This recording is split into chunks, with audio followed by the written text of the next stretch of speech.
Sok kéz emelkedett, mikor telt a pohár, mikor ürült az asztal, eltűnt a társ. Én nem nagyvárosi vagyok, hanem folklór, talán megmarad a nevem leírva porból. Sok száj beszél szépet, a könnyű a rész, de bajnál ritkul a kör meg a kéz. Én ott is álltam, mikor fújt a szél, ezért többet mond a csendem, mint 100 beszéd. Láttam mosolyt, ami mögött kés lapult, láttam testvért, aki apróért térdre hult, láttam esküt, ami hajnalra szétázott, meg nagy terveket, amiket a lustaság elásott. Itt sok a hangerő, kevés a fedezet, sok a kemény arc, kevés a fegyelem. A tartás nem ruha, hogy felveszed estére, az akkor is rajtad van, mikor senki se nézne. Nekem nem kellett válveregetés meg taps, ha önző vagy, próbáld ki, milyen is a passz. Aki lent se volt ember, fent se lesz más, csak drágább kabátban, de ugyanaz a táj. Kéz emelkedett, mikor telt a pohár, mikor ürült az asztal, eltűnt a társ. Én nem nagyvárosi vagyok, hanem folklór, talán megmarad a nevem leírva porból. Sok száj beszél szépet, a könnyű a rész,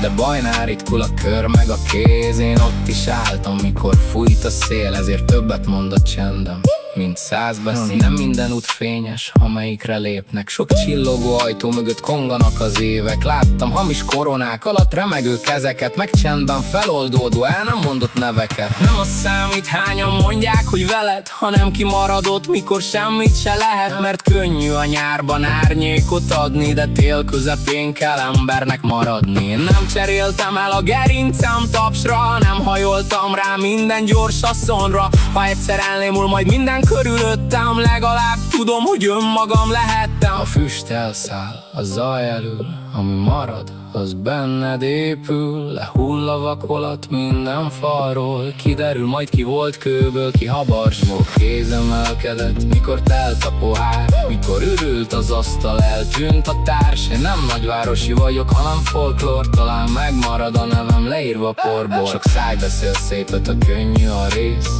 de bajnál ritkul a kör meg a kéz. Én ott is álltam, mikor fújt a szél, ezért többet mond a csendem, mint 100 beszéd.